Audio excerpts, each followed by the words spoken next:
Okay.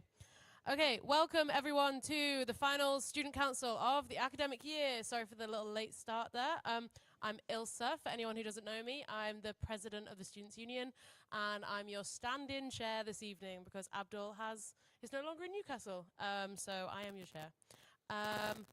The first thing to note is that our VVox, wait, you've got the PowerPoint, that way. Oh, that we're not quorate. Sorry, everyone. So we're going to follow procedure as normal, and the results will be ratified at the next council that is quorate. But no? We'll follow the process by sending you guys the outcome of the votes and the elections via email within 6 working days. And that's how long you'll have to kind of let us know if you want to appeal anything. After that point, it'll be ratified. I knew that. I definitely knew that. So the first thing is the VVox session. Everyone here. Oh. I can be Abdul. Can everyone hear me okay? I feel like it's quite quiet. Okay. Hafsa has thumbs up and you're furthest away from me, so that's fine. Oh, sorry, I had the wrong slideshow.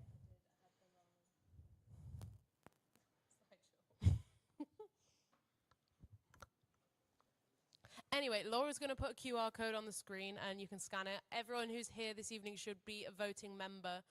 If you don't have the voting code, can I just say it through the mic?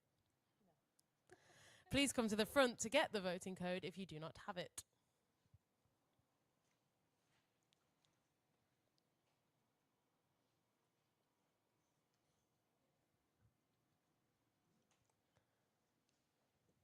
Everyone on. I'm waiting.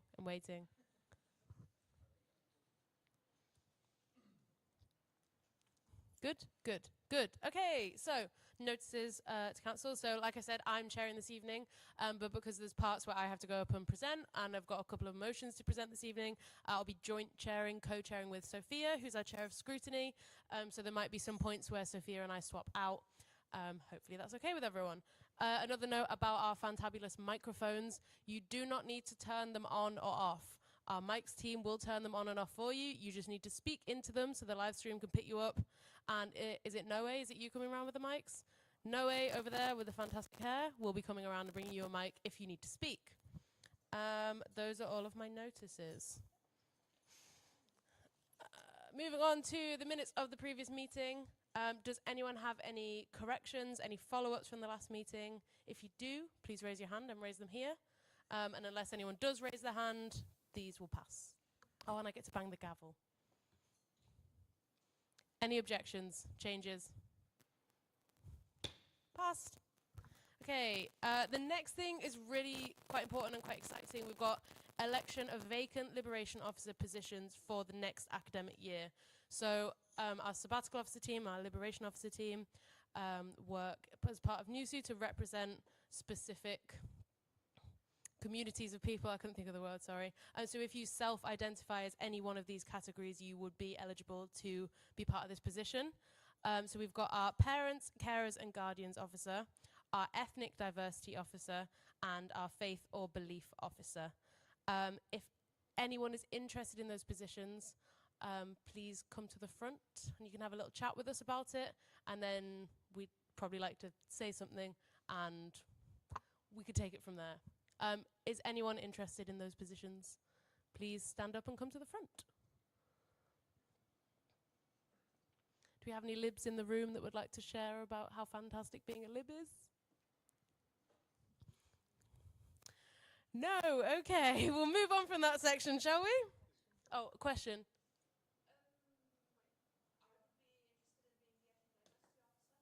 Would you like to come and chat to us at the front?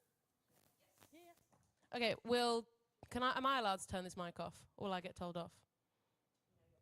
Okay, thank you. We'll have a quick little break while we have a chat. Talk amongst yourselves.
We do have, very excitingly, a candidate for Ethnic Diversity Officer. So if I could ask Maya to just take that microphone, introduce yourself, and then because there are no other candidates running, I'll ask if there are any objections, and then hopefully we will elect Maya. Go for it. Doesn't have to be anything crazy.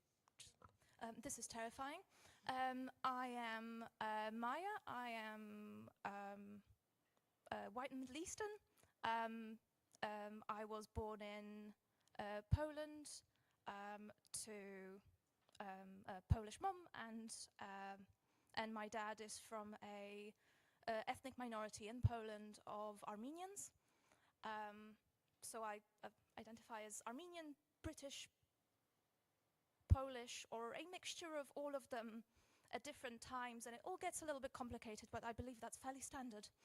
And I think I would like to do this if possible, because the world is awfully complicated and people don't really get it, and sometimes you need someone to have some stern words with people on your behalf, because fighting for yourself all the time is really, really tiring.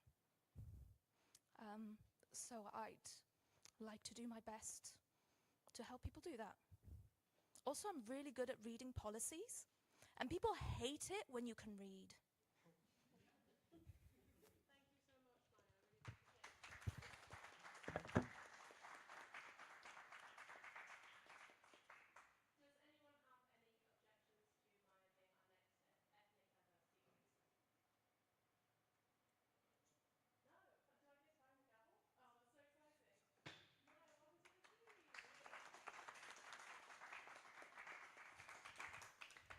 And I will just ask again, is there anyone who is interested in standing for the Parents, Carers and Guardians Officer or the Faith or Belief Officer? That is fine. So will we rehold those elections for the first council of the academic year? So if you're sat there thinking, ooh, maybe I do want to, but I don't want to come up now, if they're still available, we will hold the elections then. Because we can't do it without people voting on it, can we? No. Okay. Moving on. Thank you so much. That was so lovely. The next thing is the steering report and the Chair of Scrutiny end of year report. So steering, I am the chair of, and we consider all of the motions that come to council and to make sure that they follow the council guidelines and can be debated on properly. And Sophia, who's our chair of scrutiny, scrutinises union business, so the work of the sabbatical officers and the liberation officers, to ensure that we're operating correctly and with transparency. So these reports were sent around with the order paper ahead of today, and so unless anyone has any objections to both of these reports, they are passed. Does anyone have any objections? There were none. I love the gavel. Okay, and I think I'm now going to pass to Sophia to do some co-chairing while I present the State of the Union.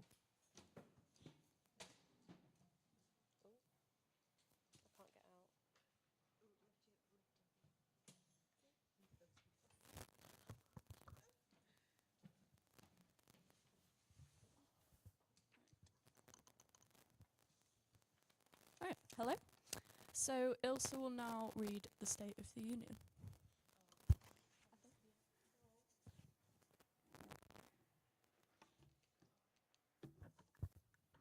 Okay, a warning in advance. I feel like this is the longest State of the Union I've ever written, because I feel like we've had quite a busy period all round.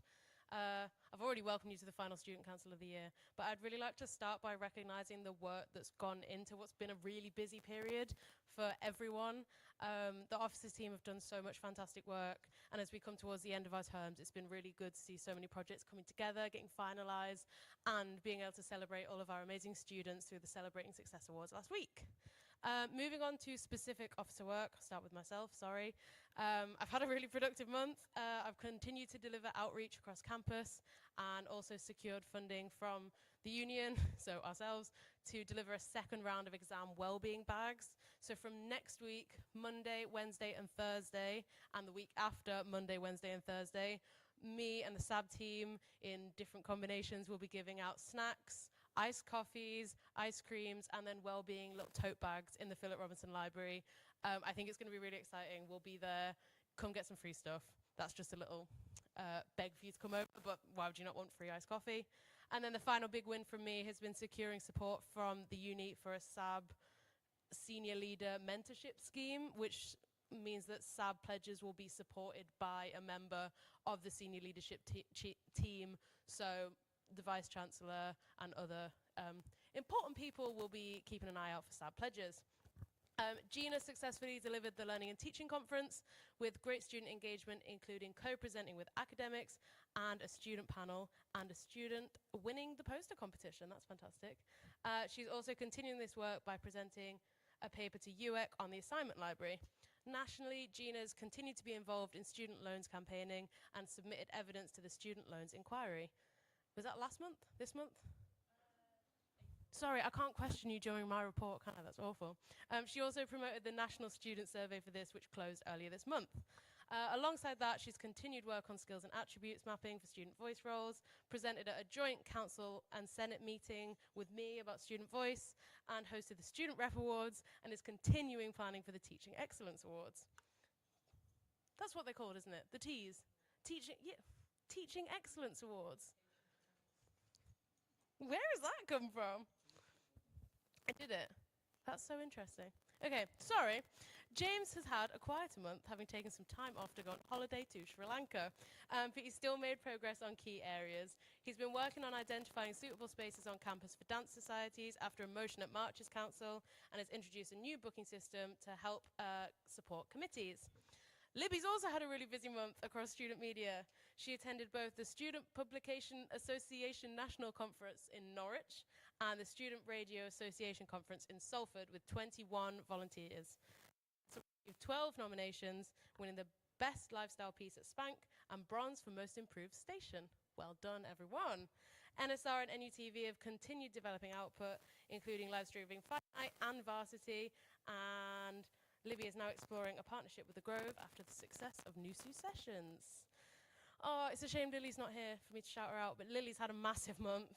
Her Make Misogyny a Hate Crime campaign has reached 100,000 signatures, which means that a debate will be held in Parliament, which is absolutely massive. She also spoke at and helped organise Reclaim the Night and has been leading on wider nighttime safety work, including filming a student safety video with the university. She also co-led the Student Mental Health Charter Assessment Days with Alex, co-organised and hosted the Russell Group Students' Union Conference with Gina, and she also presented at the Russell Group Students' Union Roundtable on Gender-Based Violence. Finally, Alex has had a massive, I feel like I just started everyone has had a massive month, which hopefully shows you how much work we've been doing. Alex hosted Varsity.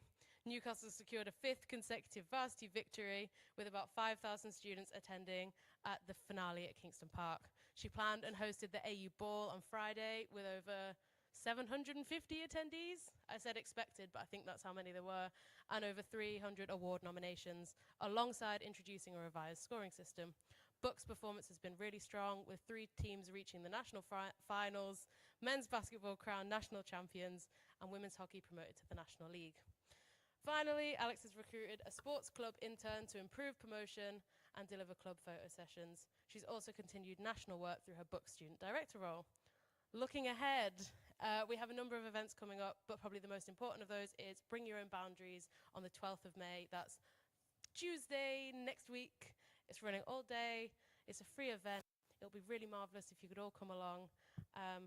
Thank you, everyone. Sorry, that's absolutely the longest State of the Union I've ever done, but thank you so much for listening to me ramble, and thank you for coming to our last Student Council of the year. Thank you. I'm staying here.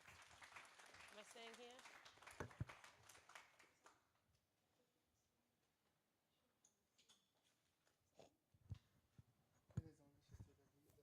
Ah, okay.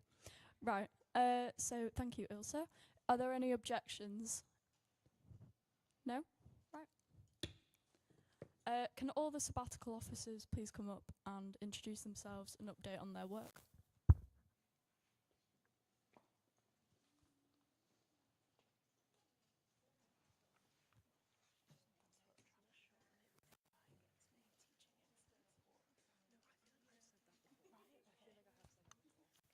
Hi everyone, I'm Ilse Hartley. I'm your Student Union President. Hi, I'm Gina Tyndall and I'm your academic officer. I have no mandates to update on as of right now. Hello, I'm James, your Opportunities Officer. Do you want me to update on the mandate now, or should we introduce all subs? All right. So I was mandated to basically look into the ballroom, which is in the Culture Lab, and essentially I've gone through that, raised it at our partnership committee with the university, and essentially they've reached out to estates, and effectively I got a pretty clear flat, nope, no way. The room, supposedly they can't secure it. It's a bit of a non-answer from them, to be honest, but that's been pretty much the consistent response when I contacted them, when Lucy Backhurst, who is the academic registrar, got in contact, they came up about the same thing, and the society had the same thing. So what's happened now is I've gone and I've been speaking to accommodation services, and we're looking into whether we can work with managed partnerships for accommodation to find a suitable space in one of their communal spaces, or alternatively, and quite hopefully, when our top 2 floors of the Students' Union are refurbished, there will be more appropriate space for dance societies to rehearse and use. There will also be more space. I think that's all from me. Hello, I'm Alex. I'm the sports officer. Would you like me to do my mandate as well? My mandate was from the boat club or rowing club, just to secure continual support and funding going into the next academic year following the performance sport review. That is still continuing alongside the other 15 clubs also lost their enhanced offer, but the boat club is remaining as a performance sport for the next academic year, which is good to see. But Megan Piper, who's the sport development coordinator, is just continuing liaising with the boat club and working with the next committee going into next year.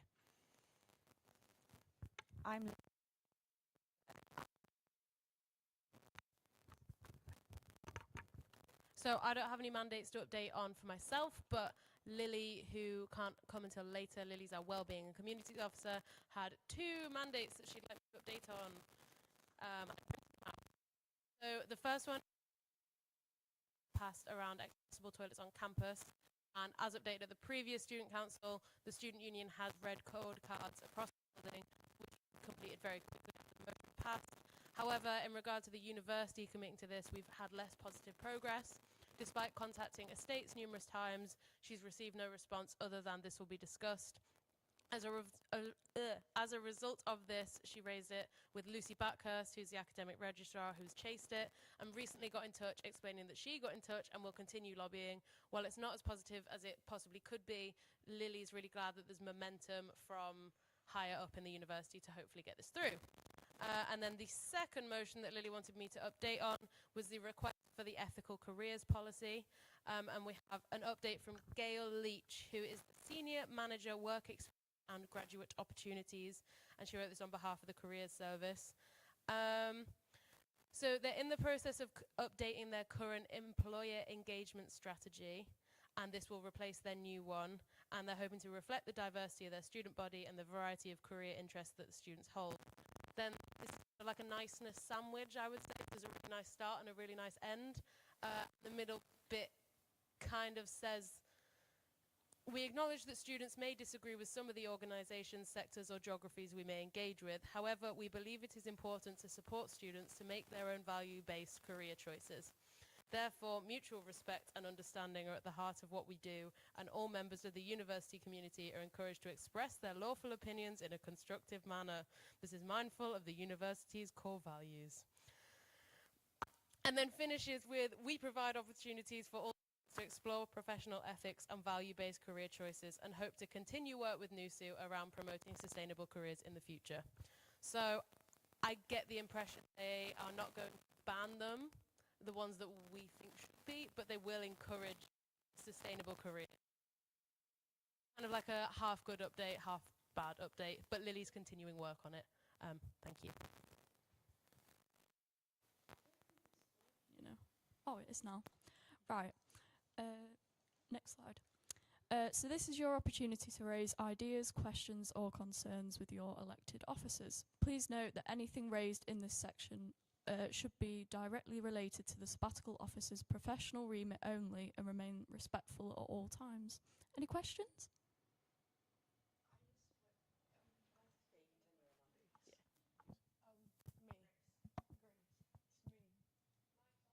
Thank you. Just for Alex. Basically, like the volleyball committee have been talking about how we can separate the nights from like the uni club. Like, has there been any talk about this, especially with like basketball like being two separate things, but volleyball just merging it up like in one thing? So in terms of splitting off the night side from the volleyball club as a whole, similar to the basketball program. Sorry, because now we're like every single person like in the club is part of the nights club, but we don't want that. Like, we want the nights to be like apart from what we are. So like just for like to keep in mind for next year as well. Yeah. That would be a question for the sports centre, given the fact it's a performance sport club and that program will be funded directly through the likes of probably Ross and Katie.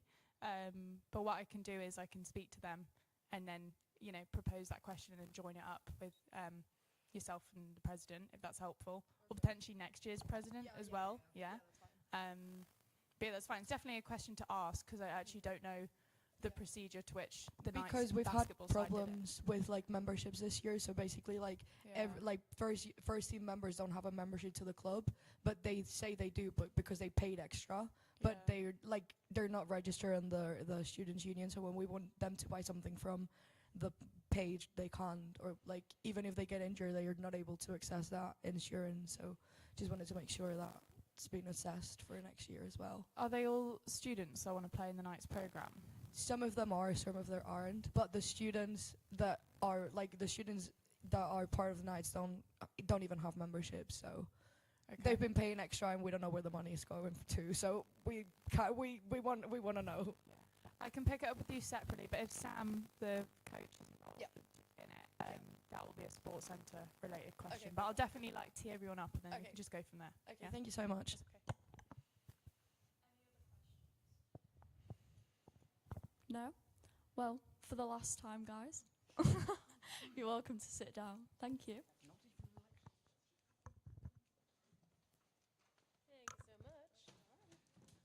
You'll be back, I heard.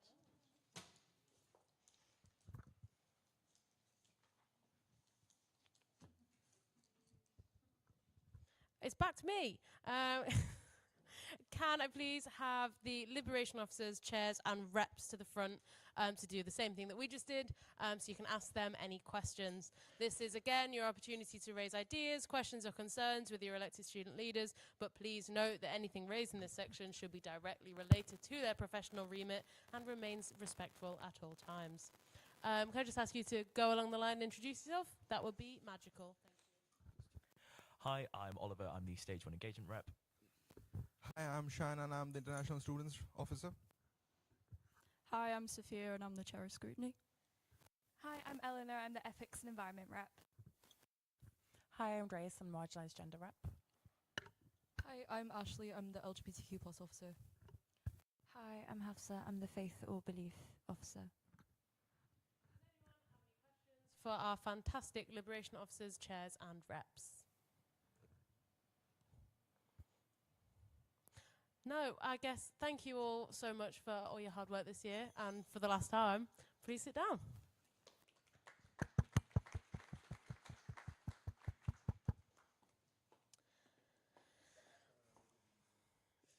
Okay, we're now going back to reports and committee minutes. So we're starting with our officer reports and executive committee minutes. These sabbatical officers have executive committees which are made up of students to further work which is in their remit. Members of their execs are present here as voting members.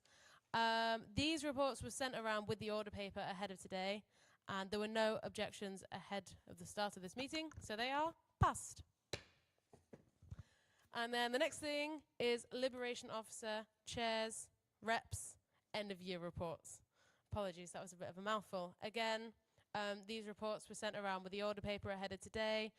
They are passed if there were no objections ahead of the start of the meeting, but you can ask any questions as to the missing ones if you wish. You do not have to. No? Okay, they're passed.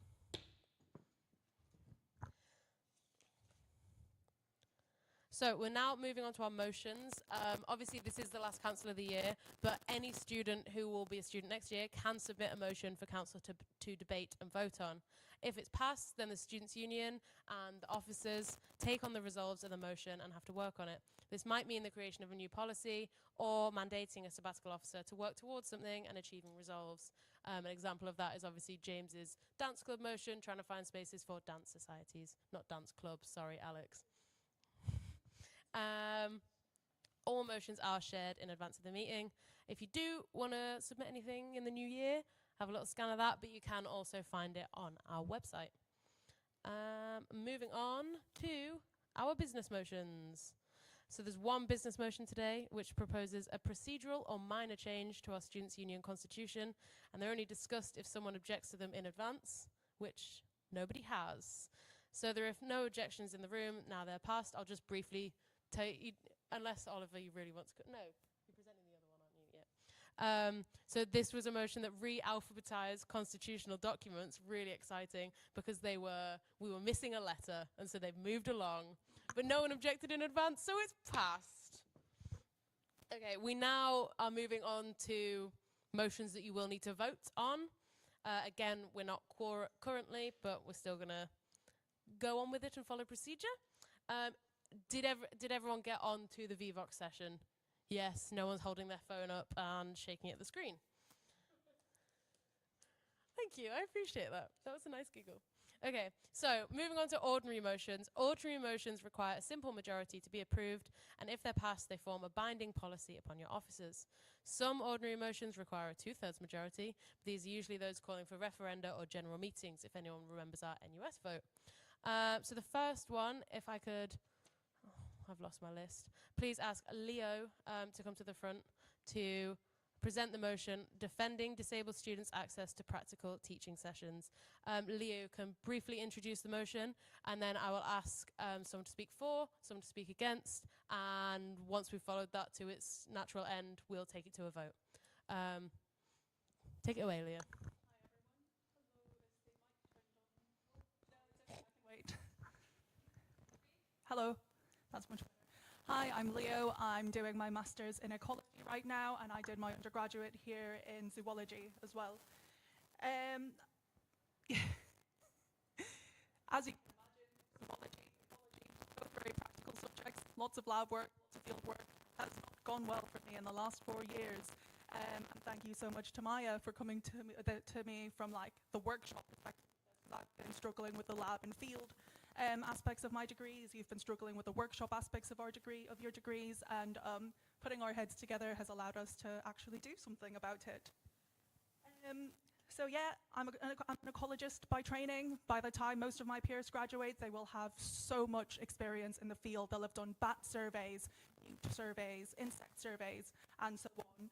I will have graduated not having done field work since second year because I became a wheelchair user in third year, and since then I have not been able to do any field work, which means that if I had come to university as a wheelchair user, I would be graduating my zoology and ecology degrees with absolutely no field experience. This motion goes through why this is unacceptable. I hope from a moral and ethical standpoint that's not really something I have to explain, but there's a lot going on around how this is a statutory and regulatory legal duty that the university is also failing on. There is expectations that a university will have put anticipatory reasonable adjustments in place so that when a disabled student comes to university, we don't spend 4 years fighting for access to field trips. Those adjustments should be put in place before we even get here. As you can imagine, that's not really been the case. It's not been out of a lack of effort for me. It's not been out of a lack of effort for my lecturers who have been with me for this entire fight. It is entirely due to bureaucracy and barriers such as we don't have anywhere in the university to put an all-terrain wheelchair, and I wish I was kidding when I said that, because that is genuinely an issue I have had. I don't want pity out of any of this. I want anger. I'm not the only disabled student who's fought this fight. I'm not going to be the only disabled student who fights this fight. And I want all of you here with me on this.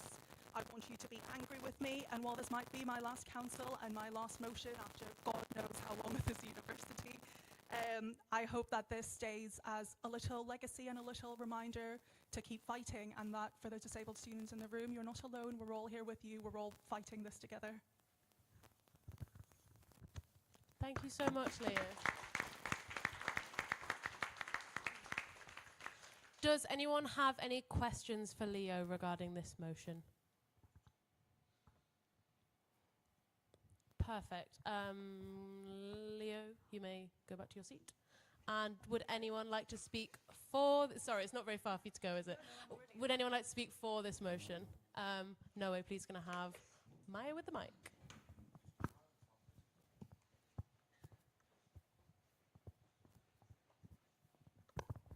Thanks. So this is an issue that's affected me personally. I'm studying BA in Fine Art. As part of Fine Art, we've got this wood workshop and metal workshop where we're supposed to come with our ideas and plans, and the metalwork technician teaches us all the relevant skills, and we get to work on our amazing sculpture and then keep learning and then try more techniques. What's been happening in my case is that the technician has looked at my student support plan, which is the like a list of adjustments that all students get, and mine has a list of health conditions on it. Just the names of them, as well as requests like please provide a chair in all spaces. The technician looked at the list and saw that, ooh, this looks a bit complicated, a bit long. To be fair, it is 7 pages long. So, you know, I'm not blaming him for that. And then instead of raising a little bit of a red flag and maybe saying, hey, let's have a chat, see how to make this work, I noticed that I was getting slowly pushed out of the workshops. And I was like, surely this is just me, surely this is just a silly impression, maybe I'm reading into things. And then comparing notes with other students, I see that, oh, no, yes, I am being very much treated differently, when all I requested was like a chair.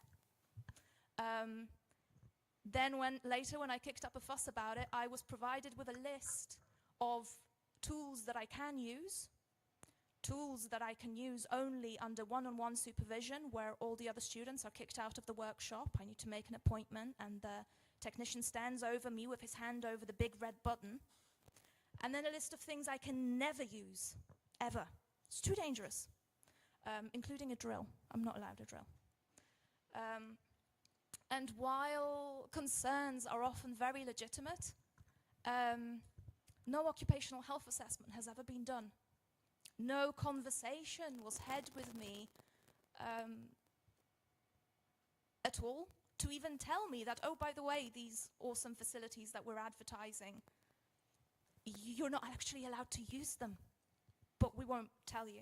It was only when I kicked up a fuss to say, what's going on here, that they said, oh yeah, you're a health and safety issue. And all I want for my department to do is to have a person who has the qualifications to make medical capability decisions, to do an appropriate assessment, to then make medical capability decision, like a occupational health assessor. And then I'm happy to go with whatever they say. But this has never been done. I'm constantly having to fight for them to even justify their reason as to exactly which condition says that I can't stand.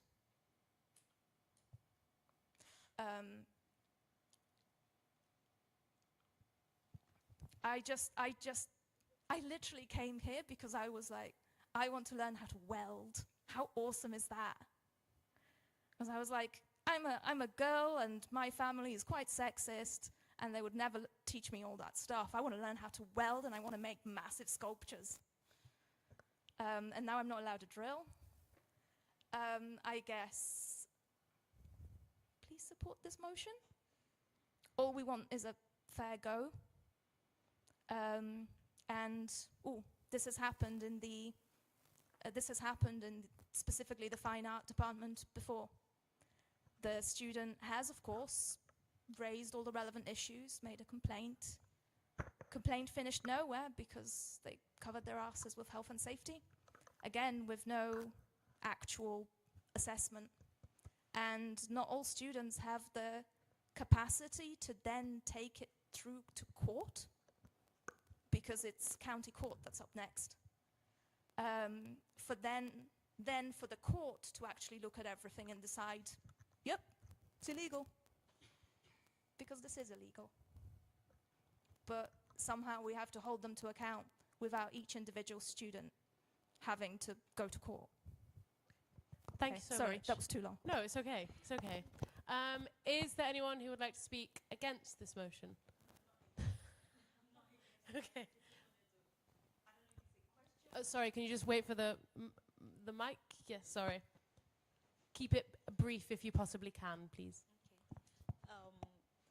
I mean, what you've experienced is valid, but I have something to support that, and I think it boils down to the language we use about reasonable adjustment. I think when we demand for reasonable adjustment, it gives the management enough reasons to say, this is what we think you can do and this is what we think you shouldn't do. I think the word reasonable should be out of it.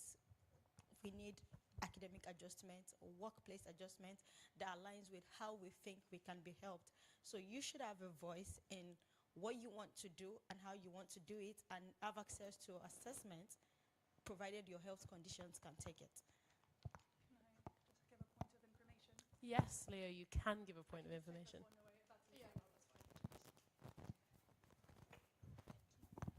That's completely fair. I get where you're coming from. I just want to clarify the reason I've used reasonable adjustments is because that's the legal terminology. So it's the university's duty, like legal duty, to use reasonable adjustments, which is why that's the terminology we've used in this motion. Thank you so much, Leo. No one spoke against. Does anyone want to? I will take one more for if anyone wishes to. Wait, no, No. So I'm going to be the Disability Liberation Officer next year, and I'd like to say this is I'm so glad you put this forward. I'd love to support it. I've not got much to say about it. It's brilliant. Thank you. Thank you all so much. There was no one obviously wanting to speak against this, so hopefully if it's okay with everyone, I will take it to a vote now.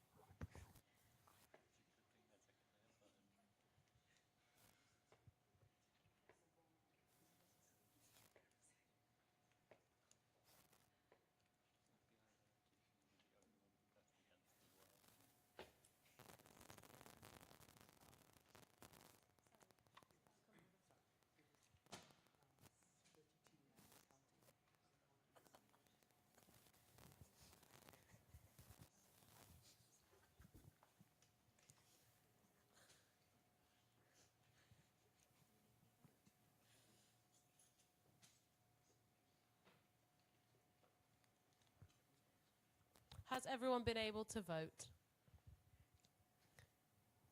Yes. Okay.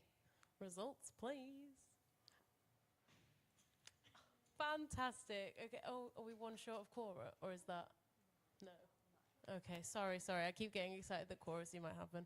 Oh, that's really lovely. I will consider this motion passed and actioned as soon as possible. Yeah. Clap. Let's clap.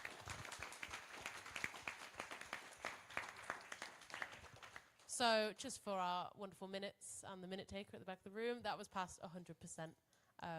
Thank you all so much for voting on our first motion of the evening.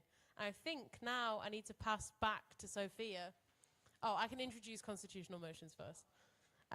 Sorry. A constitutional motion is what we're moving on to. These are motions that propose more significant amends or the creation of new documents for the Students' Union Constitution, and they're introduced by the students who proposed it. It's going to be me, guys. Then we're debated and voting on them. So to pass, they need a 2/3 majority. Now I'm going to pass to Sophia. Can't get out again. No, you can't, Ilsa, actually. What on earth are you doing? Oh gosh, I'm struggling. Thank you.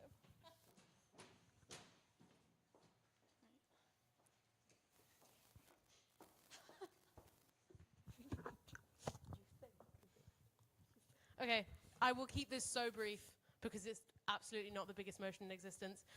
So this is a document that updates our constitution. Changes made in the past haven't filtered through to all of the documents that we have. This motion ensures consistency among our documents and prevents confusion for those who might be part of the complaints process. It's really important that we keep our constitution up to date all the time, and so I'd really appreciate it if you voted in favour of this motion. Keep it brief. Awesome. Any questions?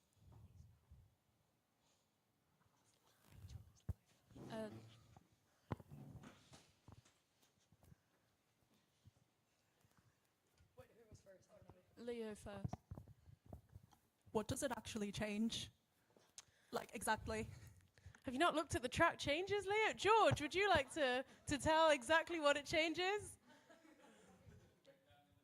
It's all written down in the motion.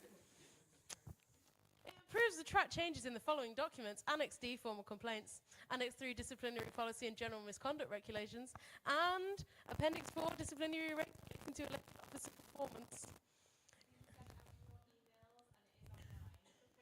The track changes are accessible in a separate email. It doesn't change anything to do with the procedure. It just clarifies names of things that have been changed in the past. James, have you got a question? I was going to ask, does the alphabetization of the documents, is that impacted by this? We did have this discussion in steering. Don't worry, we did. And it was fine. It will be impacted accordingly by... I actually wanted to move the items around so that we re-advertise them after we change them around. But it's fine because it's a business motion. So no need to worry, because I know you're all worried. Any other questions? No? Does anyone want to speak for the motion? Oh, yeah, sorry. As an institution that is governed by a constitution, it's important that our constitution is in line with the policies that we follow. This is part of being a students' union, and so you should all vote for this. Ace. Does anyone else want to speak for the motion? No? Okay. Does anyone want to speak against the motion? Don't all rush at once. No? Okay. I think we'll go to a vote. Please, I won't come round, but can I have my phone so I can vote, please? No. Did I say that too loud?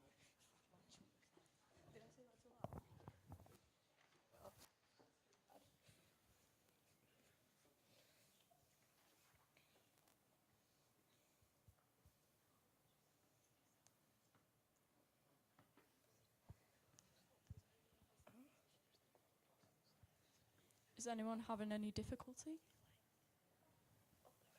No?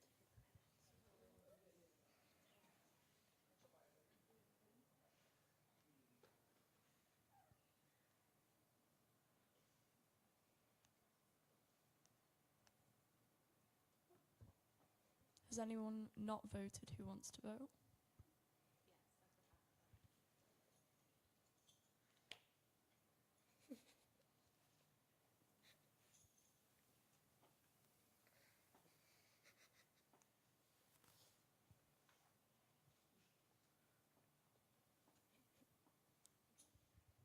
All right.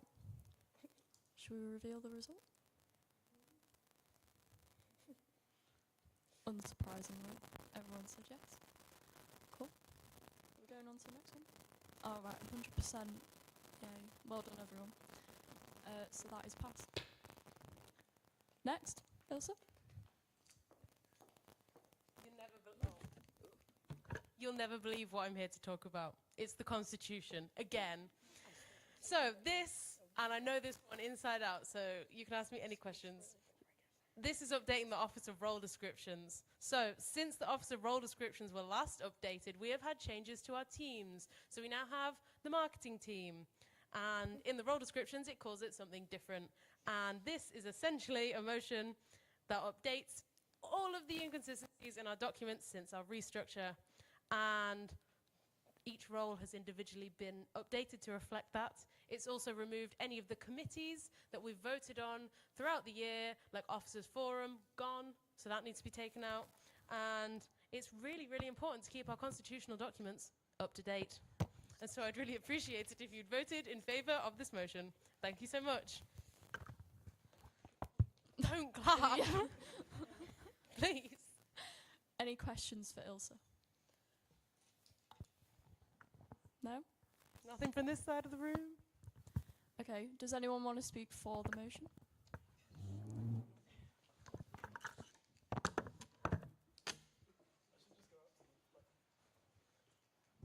You know that thing I said before? That again. That was really insightful, James. Anything else? Anybody else?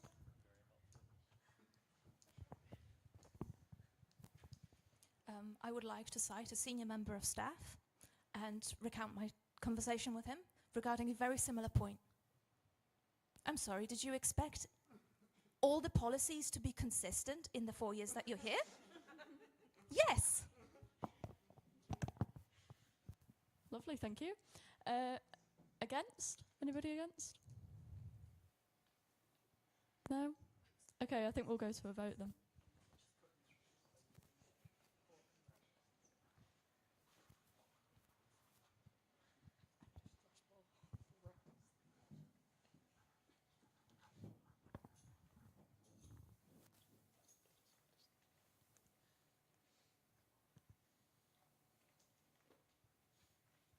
Has everyone voted who wants to vote? Yes? Okay. Shall we reveal the result?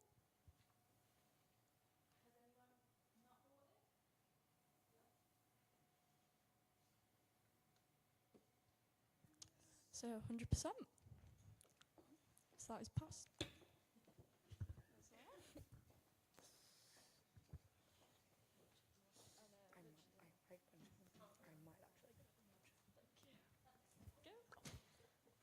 Hi guys, I'm back in my chair. Oh.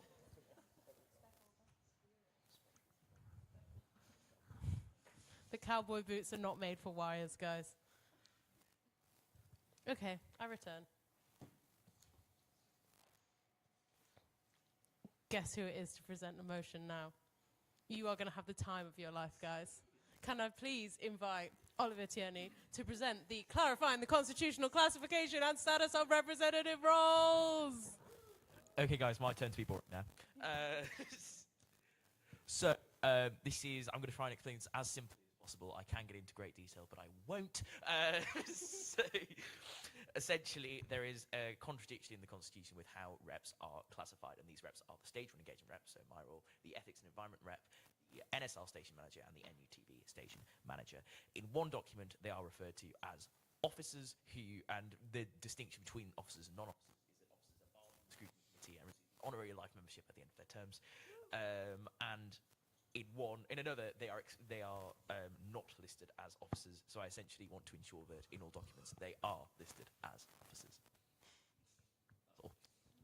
Does anyone have any questions for Oliver? Thank you so much, Oliver. Great motion. Would anyone like to speak for this motion?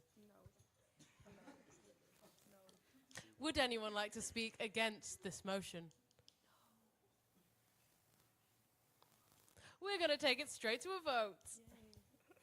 I feel like I've become like a sports announcer all of a sudden. Thank you. You got to keep council interesting. Oh,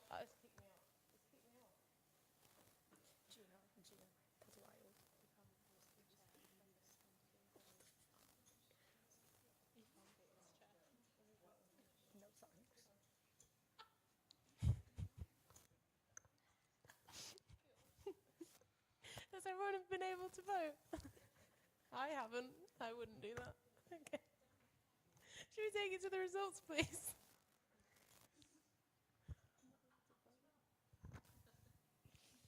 Oh, 100%! Yay! Everyone give Oliver a round of applause, please. Yeah, thank you. It's hard being, you know, the loudest member of steering committee. You know, it's a hard job, and you do that, Oliver, and I appreciate that. Okay, what have we got left?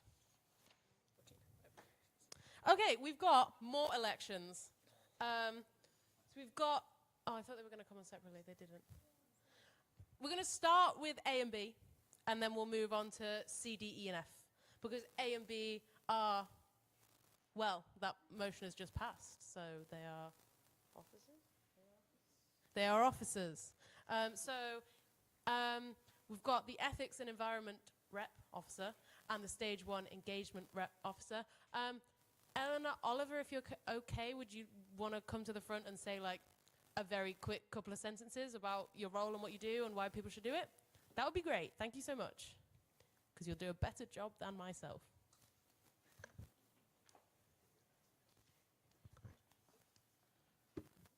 Hi, so the Ethics Environment Rep, as it says the name, leads on environmental stuff at the Student Union. It's a great role. I really hope someone can get elected because this year we've restarted some of the things, getting sustainability back on the agenda at NUTV, so you can continue that great work and work with a lot of amazing people involved in this space. Thank you so much. Eleanor? I just want to say, yeah, that's true. I was Eleanor's predecessor. Yeah, really good role. The Stage 1 Engagement Rep is a role designed to increase the ease with which first-year students can engage with NUTV's democratic bodies. This year, examples of the work done by the Stage 1 Engagement Rep have included developing a motion writing guide soon to be completed, reviewing voting structures at council, and encouraging individual Stage 1 students to come to council at stands and through society promotions. It's a really fun role that blends top-down policy review and sort of in-person outreach. So please put yourself forward if that sounds fun to you. Thank you so much. You are both, you can go and sit down now. Is anyone interested in standing for either of these two roles? I guess the only caveat is that you must be a student next year. So if you're a third year and you're leaving, sorry, you can't. Anyone interested? No? Okay, we'll take those back to next council then. That is a shame, because they're really fantastic roles. So the next things that we have elections for, I will start with steering because there's 7 people. I already know someone in the audience wants to. So steering committee, as I mentioned earlier, is all motions come to steering committee before they come to council. We make sure they're all consistent. We make sure they're within our aims and something that we can actually achieve. We do a lot of horsing around in steering committee. It's quite a fun but stable place to be. Sometimes, you know, you say hey, and it's okay. George, was that enough? Oh, I don't know if you can hear me. He says nay, not enough. We make lots of horse jokes in steering. That probably won't continue, but it's just a way of saying that we do have a lot of fun, and it sounds kind of silly that it's one of the committees that I've had the most fun in, but it's really fantastic. And if anyone would like to be the primary decision makers for what motions can and can't go to council, please come and stand at the front, and we'll take your names, and you can do the best job in the whole wide world. It's, if anyone's worried about the commitment, it's like it's 1 meeting for every counted. Oliver and Peter, I'm looking at you. Thank you. Yeah. Just wait. Yeah. Sorry. I'm not even going to be here. Oliver, you have to come back again. Do I have to? Yeah, you're still here. Any other steering enjoyers in the audience? Horse jokes? If you can think of a horse joke, you're practically perfect for steering. I did stable already. Wow, way to out yourself there, Dylan. Horse.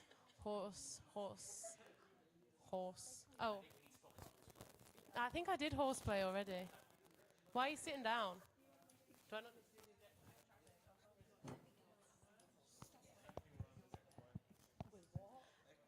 guys who just stood up, I'm really sorry, but can you come back so we can introduce yourselves and make sure no one objects to your being here? Fifth steering member. Yeah! Yay! One more.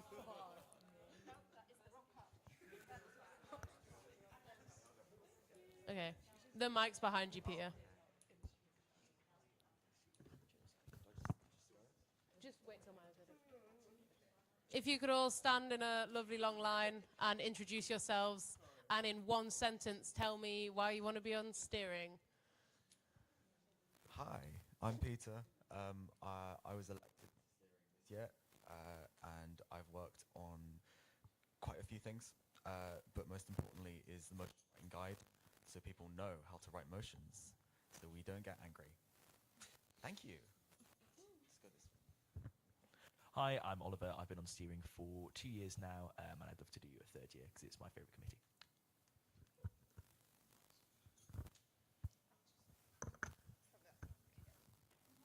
I am Maya, I'm first year Fine Art BA, and what is fun is finding loopholes and then finding how they match up with the loopholes in other places and then cross-referencing them with the law and then finding examples of practice where the policy is not being put into action, and someone's got to do it.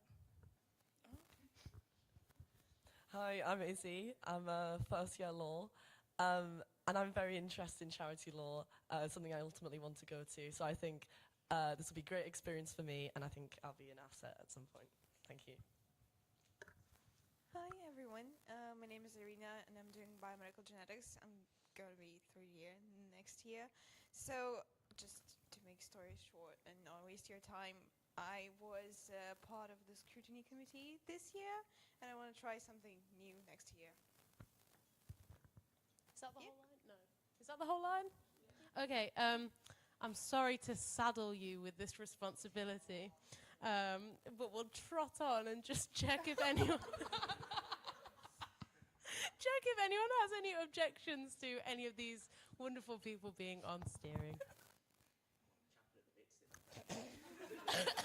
Okay, I'm sorry to say, well, I'm happy to say you've all been bridled with the opportunity to be on steering next year. You may all sit down. Thank you so much. Thank you, thank you. That George set me that challenge.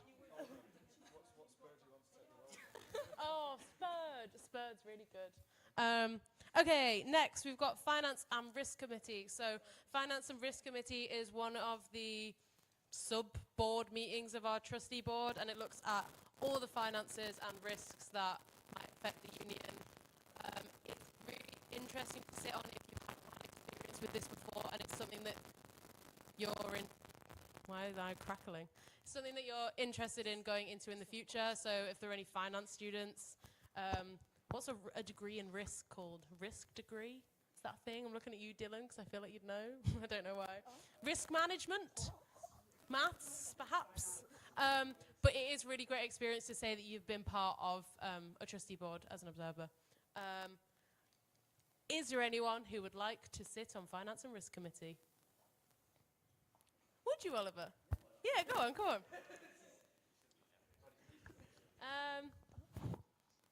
Yeah, just briefly. Okay. Anyone else before I let Oliver talk? No, okay, go for it. Fantastic. So I've recently taken on a trusteeship at the Northumberland Wildlife Trust, and I'd love to get more experience of trusteeship here at NUSU. Thank you. Does anyone have any objections to Oliver sitting on his millionth committee? No? Okay. Oliver, you may sit down. Thank you so much. Okay, so our next committee that we are electing for 26-27, should have clarified that probably, is our scrutiny committee. And I'm going to, Noah, if you could pass the mic to Sophia to briefly introduce scrutiny and the work that it does. Thanks. Yeah, literally. Basically, at the minute, we make sure that all the things that you elect the officers on are. I don't like that. Yeah, it's pretty low commitment. there's no horse jokes, but maybe there might be next year. You could pick a different animal if you wanted to, but I just feel like there's quite a lot of horse-related ones that work. Yeah. So we are looking for 7 people to sit on the scrutiny committee. It's a great way to just see what everyone's been getting up to, because as you can see by my State of the Union report, which was like stupidly long, and that's probably only, you know, the highlights of what we're getting up to. If you'd like to scrutinise your officer team, please come to the front. Yeah! Double scrutiny, 2 years.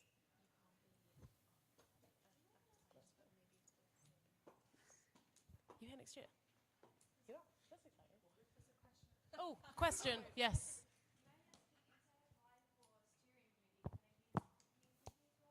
Yes, you can, as long as you are not an officer, because of that fantastic rule. Would you like to?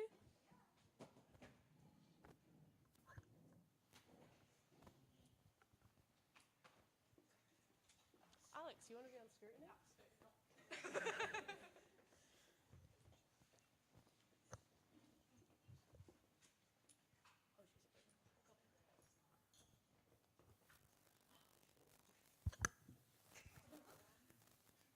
Thanks. Do you prefer green or red?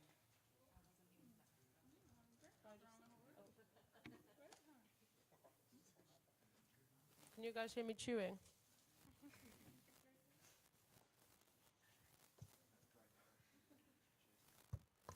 Is that, I swear I saw another person get up. Maybe it was Alex. If you just briefly introduce yourself again and say really briefly why you'd like to be on scrutiny next year.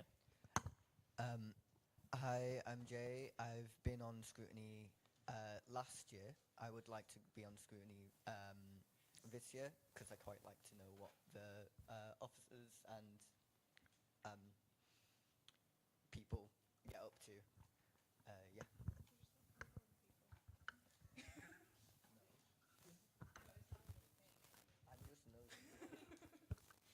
Hi, I'm Ashley. I was an officer this year. Never tried scrutiny before. Thought it'd be fun. Why not? I think the same one. So my name hasn't changed since last few minutes, and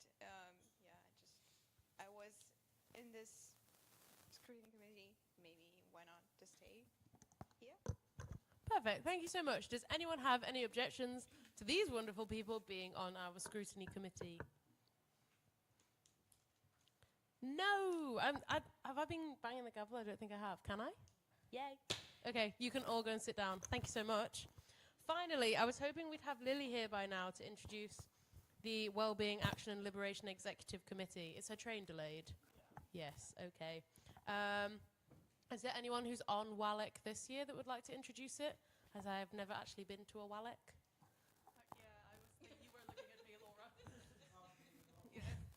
Okay, so Leo, who very gracefully didn't say that he is our president last year. I like the way you were just like, yes, I'm a student, you know, I've been here a few years. So yeah, you can introduce WALEC. Thank you so much. Yeah, so this is my second year on WALEC. My first year on WALEC was as a liberation officer. So if you are a liberation officer, you are already on this committee. You don't need to re-elect yourself onto it.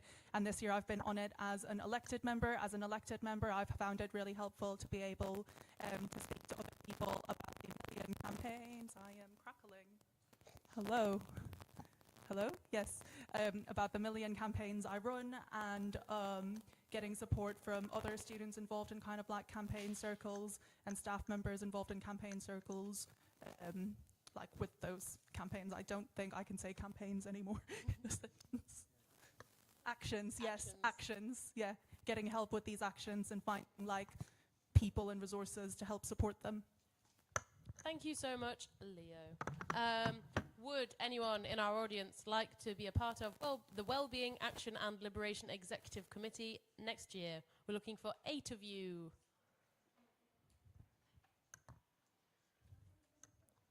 Everyone's avoiding eye contact with me. Okay, we'll roll that one over to next council. Guys, we made it to the end of the elections. I hope you're all proud. That was a long one. Thank you for sticking with me. Now we're going to go to student notices, but I actually have the first student notice, so you can't steal it. This is an open space for any student who wishes to make an announcement. So, is your society looking for new members, obviously in the new year? Are you proud of your sports club's recent win? Or are student media looking for volunteers? I don't know, I can't see Livy's face. But the first student notice I'd like to give is a congratulations and a thank you and hopefully a round of applause to Hafsa, who looked terrified just that second, who has been our fantastic student council intern this entire year at every council. She picks the best snacks, she writes the minutes, she does such a fantastic job, and we'd all just like to say thank you so much to her, and I hope that you minute how great that you were. So a little...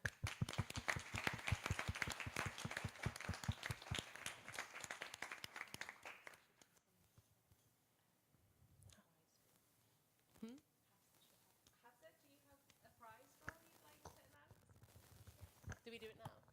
Would you like to do it now? Yes. Okay. I mean, I can do some... Has anyone else got any other student notices? Alex Duggan has some student notices. Thank you. You did mention it earlier, but I just want to reiterate so it's fresh in everyone's mind. Next Tuesday on the 12th of May from 11 till 3:30, Lily and I are running BYOB, which is Bring Your Own Boundaries, which is all to do with reclaiming ideas of sex and consent. We've, if you were here last year, you might have seen it. It's at Boiler House, but we've changed the concept a little bit this year. We've got a lot of wellbeing organisations coming in, but a few of them are going to do some talks.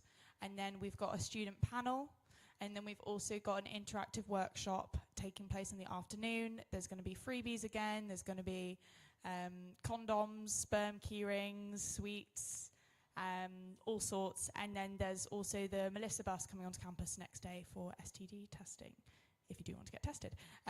But please come along if you just want to support and be involved in the conversations in the room. Thank you. Thank you so much, Alex. Hafsa, do you want to do the awards now, and then we'll go back to student notices? James, don't worry. Hi everyone. For third, sorry, 1 second. Okay, there we go. For third place, we have got.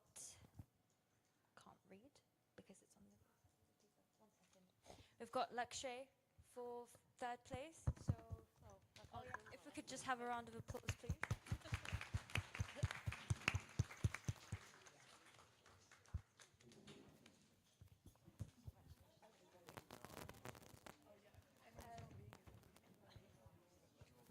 For second place, we have got Caitlin. Caitlin, if you could just raise your hand.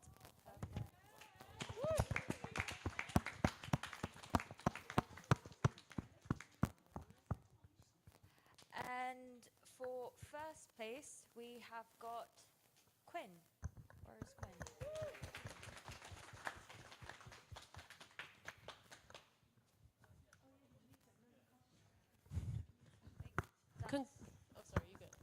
Okay. Congratulations to all of our prize winners this evening. Back to student notices. James, you had your hand up next. Please wait for the microphone. This is on behalf of the society. They've been emailing me, pestering to promote this. Musical Medics Society have got their performance on this weekend. So there's a performance this evening, tomorrow night, and on Saturday night at the Little Theatre in Gateshead. Yeah, have a look on their NUTV page for tickets. Thank you, James. Any other student notices? Leo, right behind you, Noe. I've got two. I'll make it quick. The first one is if you have children, know children, or work with children, I'm now coaching juniors wheelchair basketball at Verti Motors Arena. We'd love to see more kids there. Come talk to me and I'll give you the link, etc. The other one is that I'm supporting a community centre in Gateshead, run like community groups for queer Muslim people. If you'd like to know more about that, come speak to me and I'll give you the link as well. Thank you so much. Leo, any other student notices in the audience? Where's that? Is it Jay? It's Jay. I would like to let everyone know that today is election day for local elections. So please vote. If you haven't voted, polling stations close at 10 p.m. Yeah. Great announcement. Thank you, Jay. I should have said that. Any other student notices? I don't know why I am becoming a sports commentator. No, I'm not going to keep doing that. Sorry. No more? Final call. going. Oh, one more student notice. See, it was worth it. Alex, you're just laughing at me.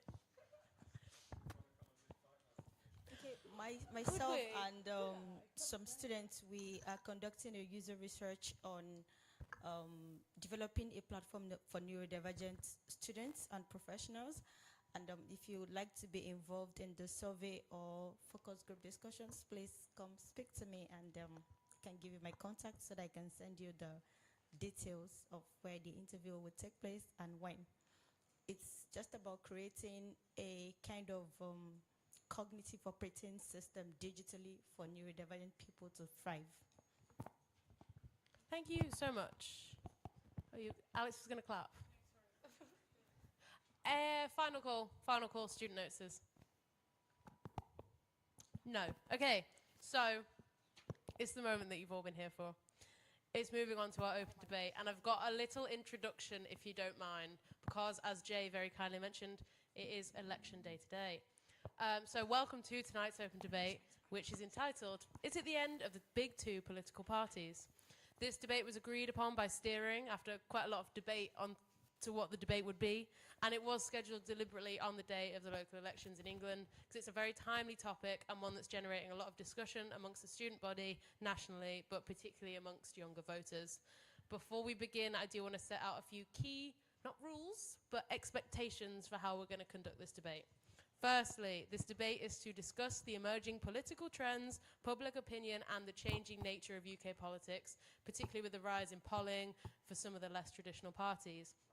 It is not intended to be a platform for campaigning for or against any political party, candidate, or campaign. We are in the pre-election period, and that does come with some rules for charities.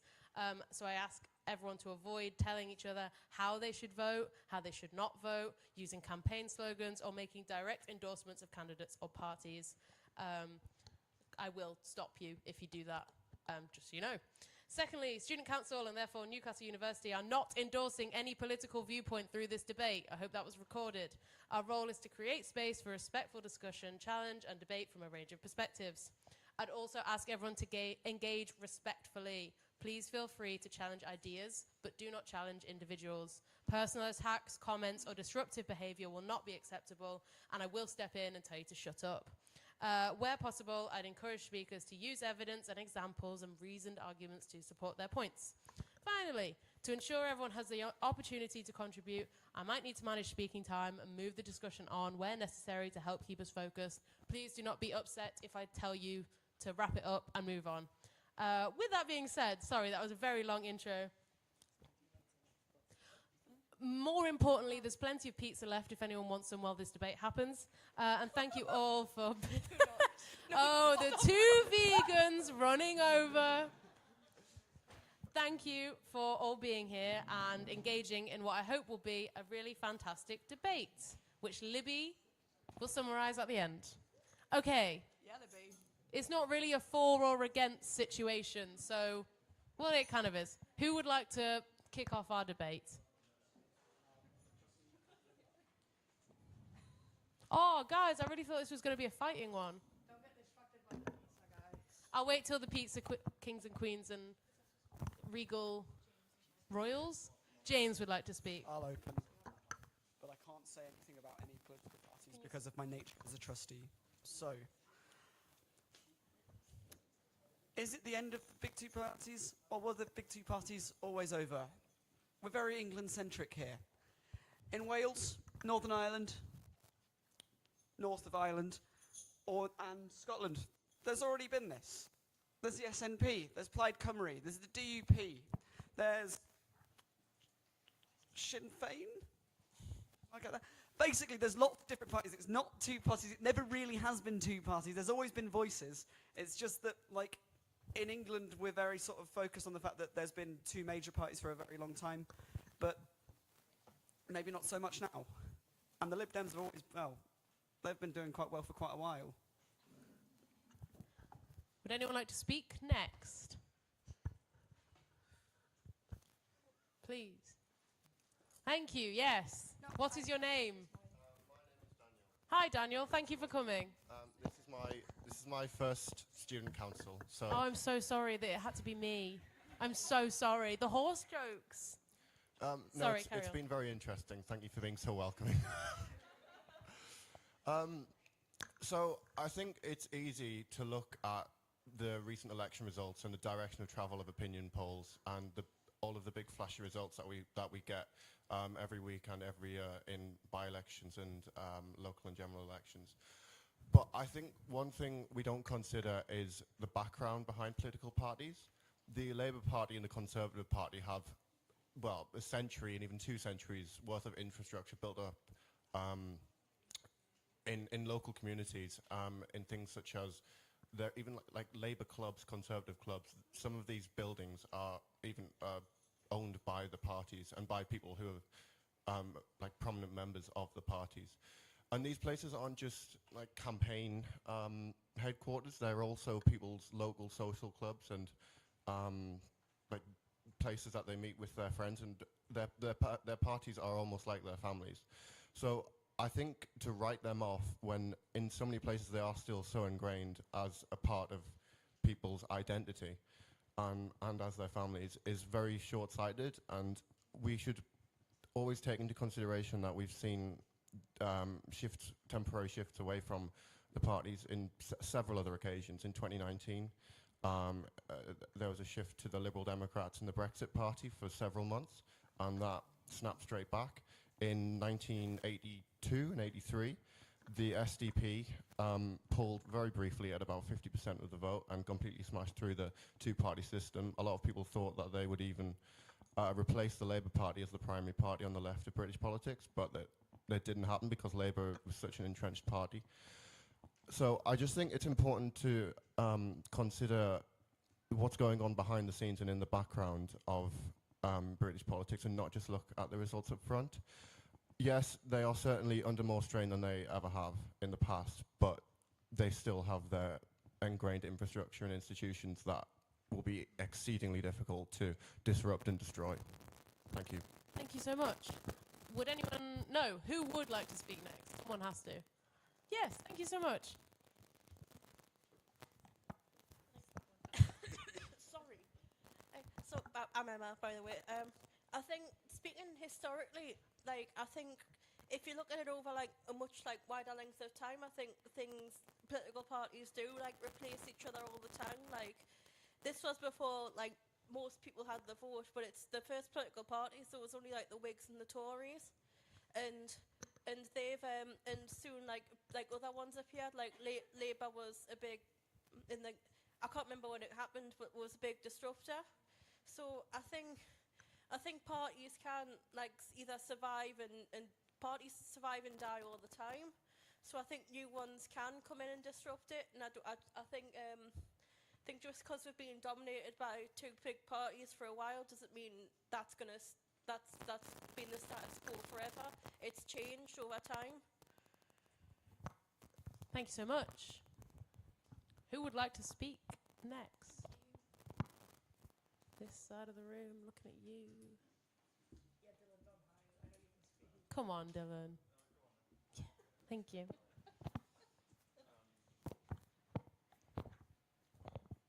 Hello.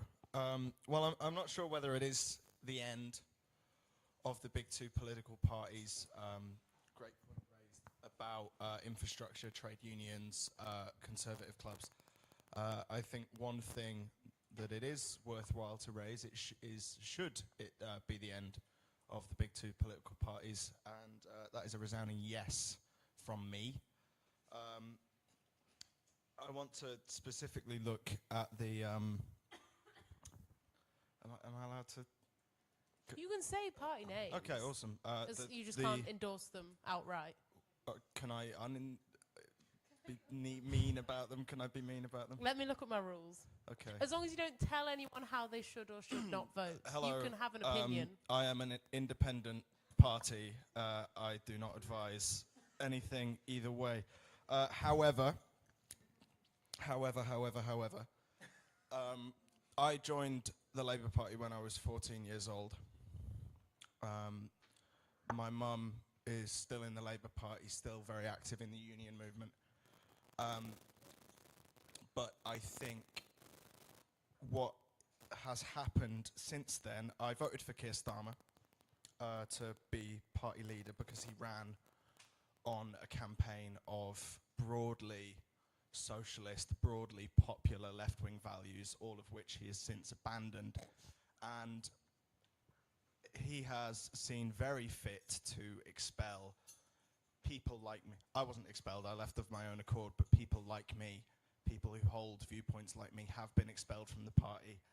And the established political party that I'm talking about here, Labour, they've made it very clear that the people who hold views that founded the party, people who hold views that carried the party to where it is now, people that hold views that built the party to the biggest membership it has ever had, I think, under Mr. Corbyn, who I have become increasingly critical of recently, but hey-ho. They've seen very fit to abandon us. And, you know, that's not even mentioning Gaza, Mandelson, cuts to PIP. And, you know, 14 years of Tory austerity, that's from the other established party. They've seen very fit to abandon us, and so we should feel perfectly fit to abandon them. There we go. Thank you very much, Dylan. Would anyone else like to speak? Final one. Guys, last debate at council though. You don't want to get a little bit? Oh, okay, no. Okay, Livy, would you like to come and wrap up our debate, please? Livy just said, no, I don't want to do that. She's ready. Just stay there with your lovely little mic that Noe will bring you. I'm sorry if this doesn't feel very accurate. Is it the end of the two big political parties? Yes, but it's not really anything new. A lot of our thought process is often very England-centric, but in Wales, Northern Ireland and Scotland, the two political party system ended a while ago. Something we don't consider is the background of political parties, namely the two larger parties, the Tories and then the Labour. They've had decades of building their platforms through social clubs and other means of forming community. Just because it might be the end of the two political party system doesn't mean they aren't still the largest. Throughout history, we've seen polls sway in many directions. For example, the shift to Liberal Democrats in 2019, but it always seems to snap back, mainly due to those infrastructural foundations we named earlier. So it'll be interesting to see what happens in the elections. And don't forget to vote.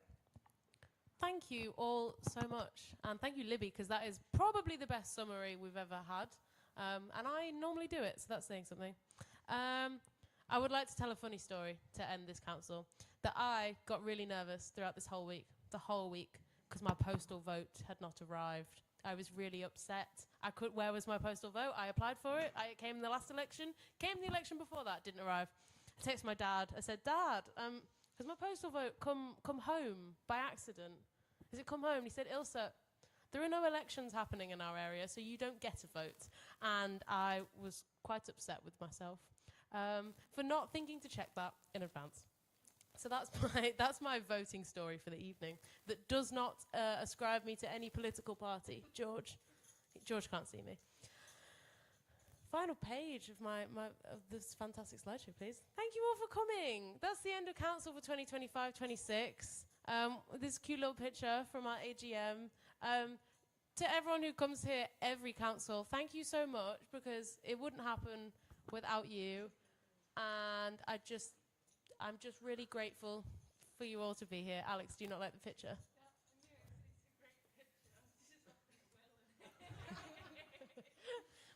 Great picture of Will. No, he's like photoshopped. Completely eyes closed. I really appreciate that. If there's any pizza left, help yourself. Thank you all for coming. Don't forget to come and see us in the Philip Robinson Library over the next couple of weeks. Iced coffee for free. Ice creams the week after that. We'll have snacks. If you need a little break, we'll be there. Thank you all so much for letting me chair this last council.